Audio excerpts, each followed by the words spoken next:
Bismillahirrahmanirrahim. Assalamualaikum warahmatullahi wabarakatuh. Hamdan wa syukranillah amma baik. Di sini perkenalkan, nama saya Muhammad Hanif Zakwani dan saya berasal dari mahasiswa IAIN Palangkaraya. Di sini saya ingin melakukan pandangan terkait kegiatan keseharian kita dalam hukum atau dasar kita terhadap fikih muamalah. Baik, di sini saya akan memberikan sebuah pertanyaan kepada saudara saya yang bernama Ahmad Jerry untuk melakukan tugas analisis yang saya lakukan terhadap saudara saya. Baik, langsung saja memasuki pertanyaan yang pertama, yaitu mohon dijawab ya. Aturan-aturan hukum Allah Subhanahu wa Ta'ala yang ditujukan untuk mengatur kehidupan manusia dalam urusan duniawi dan sosial kemasyarakatan merupakan pengertian dari A. Fikih ibadah, B. Fikih muamalah, C. Fikih munakahat, D. Fikih ukubah. Jadi silahkan dijawab. Kalau berarti tadi rasanya fikih muamalah tapi tidak ingat apa jawabnya A, B, C. Berarti jawabannya B, fikih muamalah. Ya baik, jawaban saudara Jerry saya rasa benar. Karena apa? Karena aturan-aturan hukum Allah yang ditujukan untuk mengatur kehidupan manusia. Di sini kita garis bawahi adalah kehidupan manusia. Hukum-hukumnya yaitu fikih muamalah.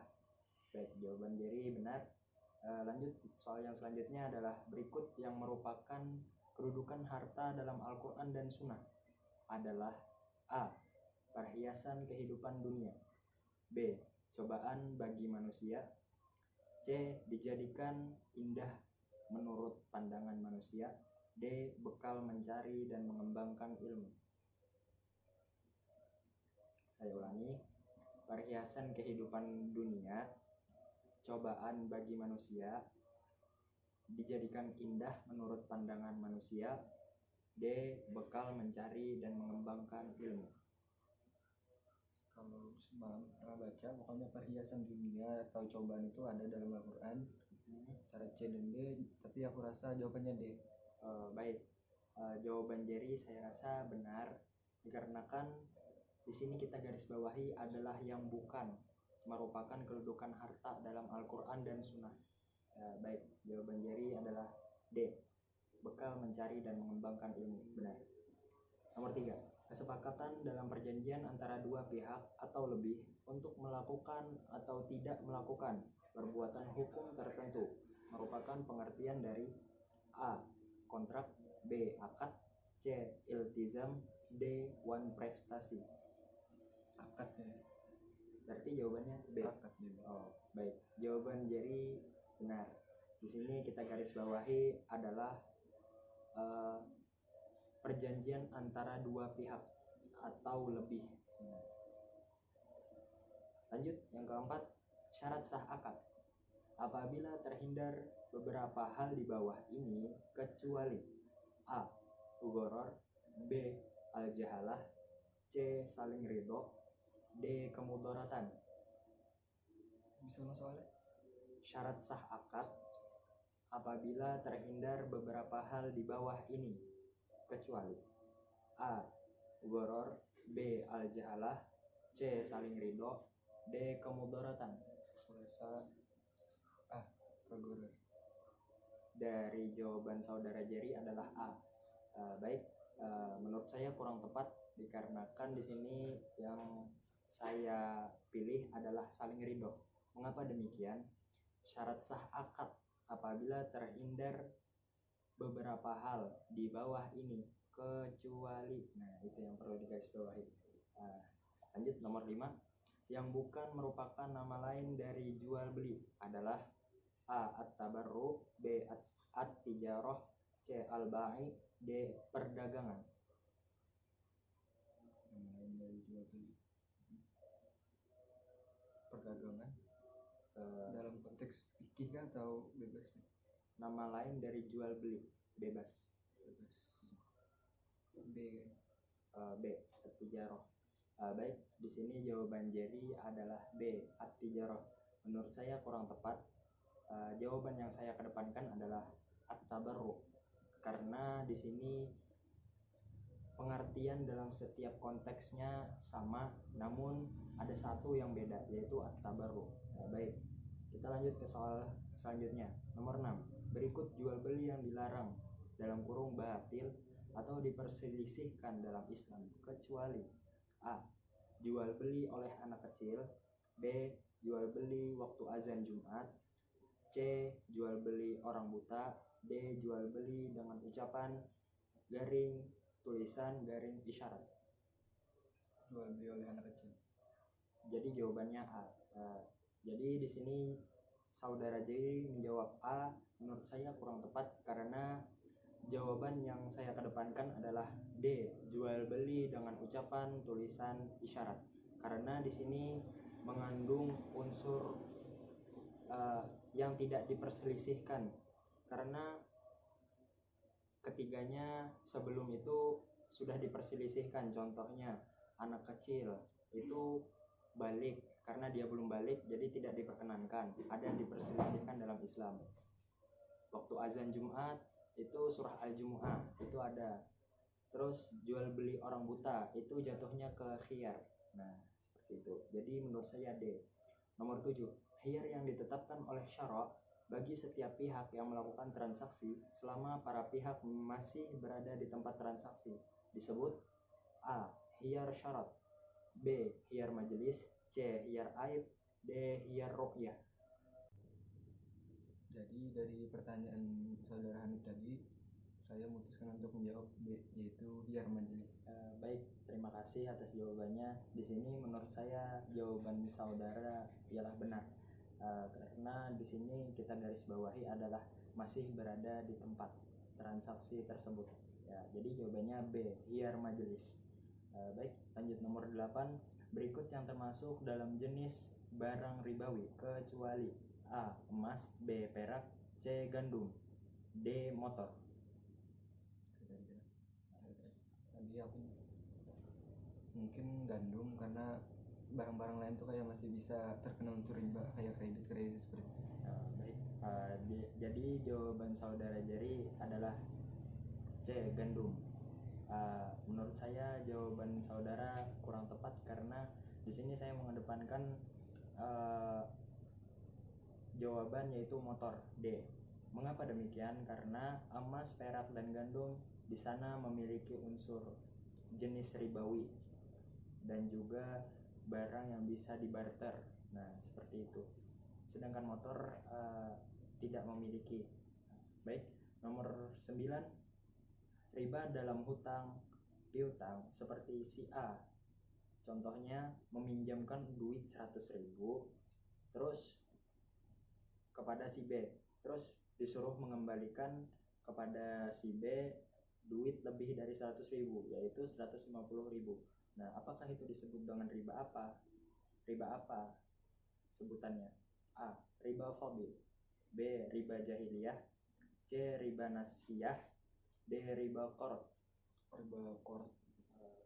Baik, jawaban saudara adalah D. Menurut saya itu benar, riba qard, karena melebihkan dengan syarat. Nah, seperti itu. Terakhir, berikut merupakan kriteria dari bank syariah adalah A. Hubungan dengan nasabah seperti kreditur dan debitur, B. Profit oriented, C. Berdasarkan prinsip hasil bagi hasil jual beli dan sewa, D. Tidak memiliki DPS. C mungkin. Jadi jawaban saudara adalah C. Berdasarkan prinsip bagi hasil jual beli dan sewa. Menurut saya di sini kurang tepat karena di sini adalah mengandung unsur kriteria dari bank syariah seperti bagi hasil, akad salam, mudharabah, murabahah. Nah seperti itu. Jadi jawabannya saya kedepankan adalah D. Tidak memiliki DPS. Baik, sekian dari saya. Jadi kita simpulkan bahwa saudara Jerry tadi telah menjawab soal dari 10 soal dan benar 6 diantaranya, sisanya mungkin saudara Jari telah lebih giat belajar atau bagaimana, saya kurang tahu juga. Terima kasih telah meluangkan waktunya. Saya memohon maaf untuk undur diri dalam pengucapan baik disengaja maupun tidak disengaja. Wallahu muwaffiq ila aqwamit thoriq. Assalamualaikum warahmatullahi wabarakatuh. Baik, bismillahirrahmanirrahim. Assalamualaikum warahmatullahi wabarakatuh. Hamdan wa syukranillah, amma ba'. Baik, kembali lagi bersama saya Muhammad Hanim Zakwani, dan saya berasal dari mahasiswa YN Palangkaraya. Di sini saya ingin mengambil sebuah pandangan dari seorang tokoh masyarakat. Bisa dibilang beliau adalah panutan dari siswa-siswa dari sekolah dasar. Ya, baik, kepada Ibu Tita, bisa perkenalkan diri dulu. Halo, assalamualaikum warahmatullahi wabarakatuh. Nama saya Tita Ratnasari. Saya salah satu guru di Miss Mutiara Insan Palangkaraya. Demikian. Ya Bu, terima kasih. Jadi terima kasih kepada Ibu Tita. Di sini saya ingin mengambil sebuah pandangan dan sebuah analisis terkait beberapa soal yang saya berikan kepada Ibu. Jadi baik Bu, di sini saya ingin memberikan soal yang pertama. Tidak apa-apa aja, dijawab sebisa Ibu ya Bu. Baik, yang pertama ada soal aturan-aturan dalam kurung hukum Allah Subhanahu wa Ta'ala yang ditujukan untuk mengatur kehidupan manusia dalam urusan duniawi dan sosial kemasyarakatan merupakan pengertian dari A. Fikih ibadah, B. Fikih muamalah, C. Fikih munakahat, D. Fikih uqobah. B. B jawabannya Bu. Baik, itu adalah tanggapan dari Ibu. Jawabannya adalah B. Menurut saya jawaban Ibu benar. Dikarenakan di sini yang kita garis bawahi adalah mengatur kehidupan manusia dalam urusan duniawi dan sosial kemasyarakatan. Nah, di situ yang kita garis bawahi. Kenapa fikih muamalah? Karena fikih muamalah mengatur komprehensi jalannya kehidupan kita dalam segi kemasyarakatan, baik duniawi maupun ukhrawi, seperti itu. Baik, memasuki soal yang selanjutnya. Berikut yang bukan merupakan kedudukan harta dalam Al-Quran dan Sunnah adalah A. Perhiasan kehidupan dunia, B. Cobaan bagi manusia, C. Dijadikan indah menurut pandangan manusia, D. Bekal mencari dan mengembangkan ilmu. D. Baik, dari jawaban Ibu Tita adalah D. Menurut saya itu benar.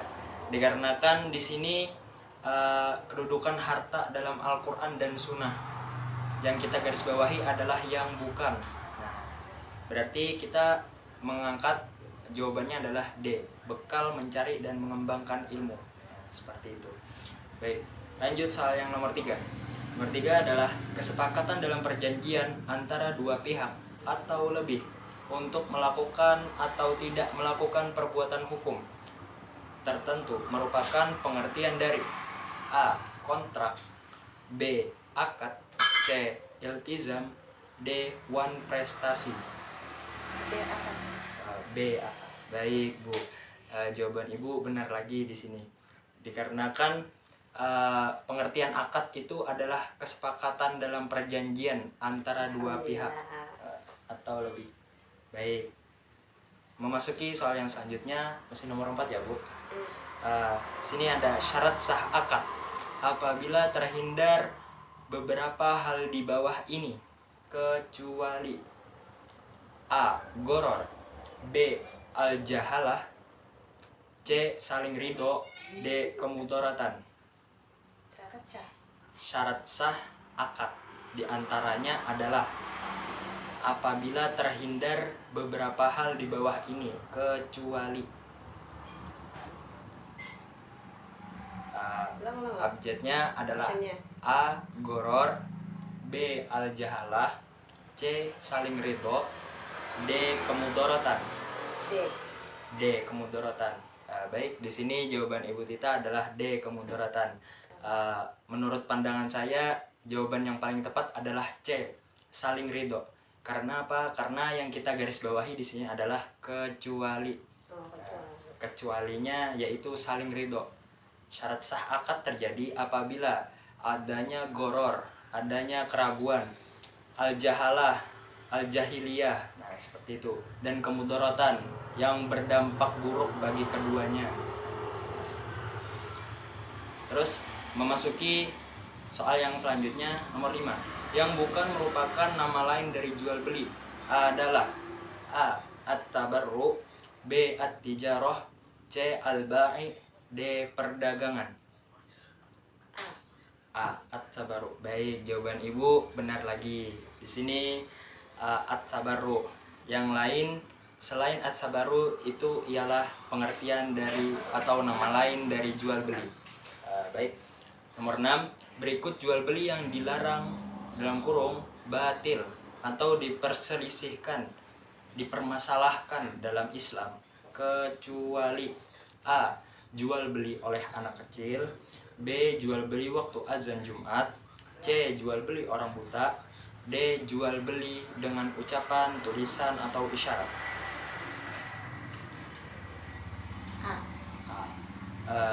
Jawaban Ibu Tita adalah A, jual beli oleh anak kecil.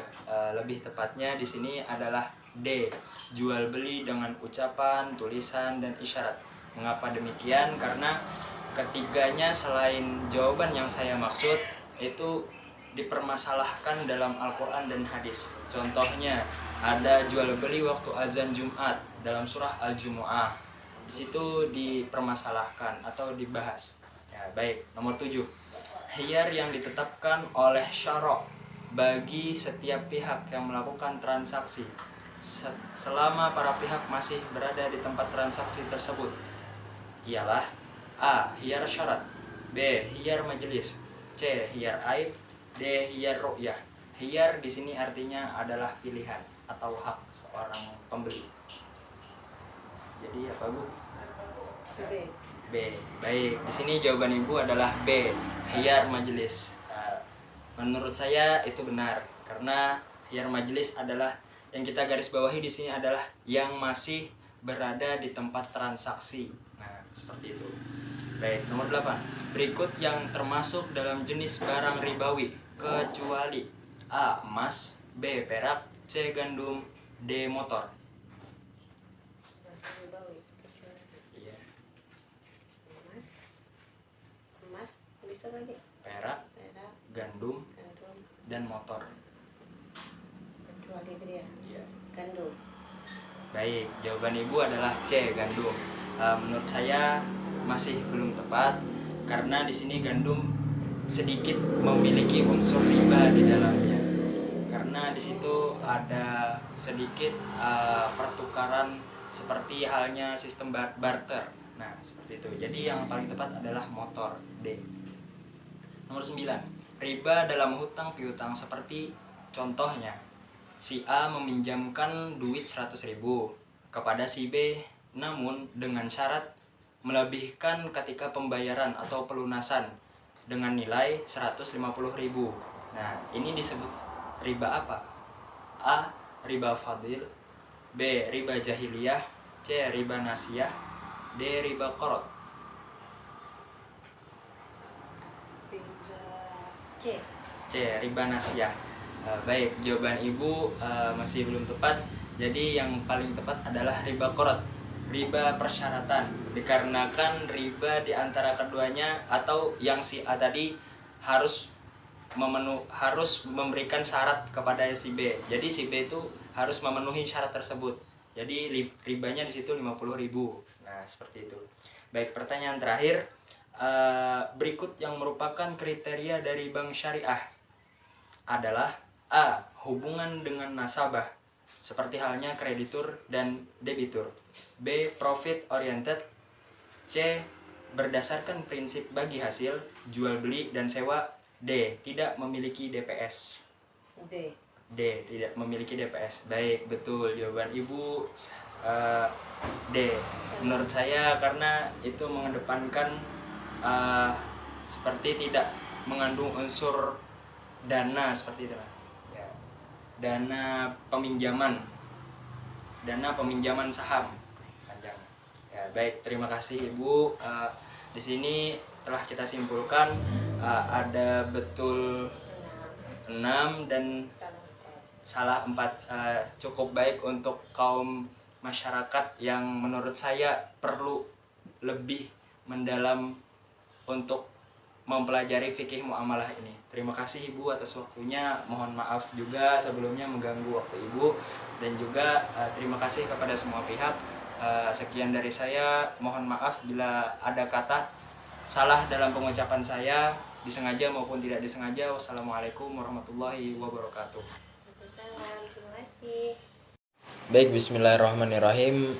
Baik, langsung saja kita analisis dua narasumber kita yang mana mereka berdua telah mau meluangkan waktu untuk menjawab pertanyaan-pertanyaan yang telah saya berikan kepada mereka. Baik, narasumber yang pertama, perlu adanya penelitian, pendalaman, dan juga sebuah pembelajaran yang perlu tentang sistem riba. Beliau juga lumayan mendasari juga tentang perihal goror, bank syariah, dan lain-lain. Adapun narasumber yang kedua yaitu tenaga kerja pendidik. Narasumber yang kedua juga cukup mengesankan dan juga cukup memberikan sebuah pembelajaran yang mana saya analisis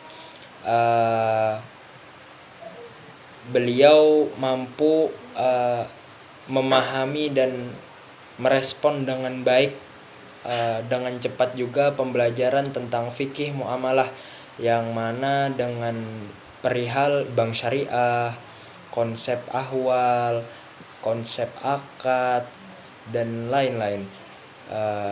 Mungkin wejangan yang saya berikan ataupun yang saya pesan dalam analisis saya ini ialah setiap mahasiswa maupun masyarakat yang berjalan atau berkegiatan dalam kehidupan sehari-hari itu perlu adanya dasaran, yaitu Al-Quran dan hadis, yang mana Al-Quran dan hadis ini menjadi pedoman bagi setiap orang. Maka dari itu fikih muamalah lah yang mengatur semua kehidupan kemasyarakatan dan bersosialisasi dalam umat manusia. Sekian dari saya. Mohon maaf jikalau saya memiliki kesalahan dalam pengucapan dalam video saya ini, baik disengaja maupun tidak disengaja. Wallahu muwaffiq ila aqwamit thoriq. Wassalamualaikum warahmatullahi taala wabarakatuh.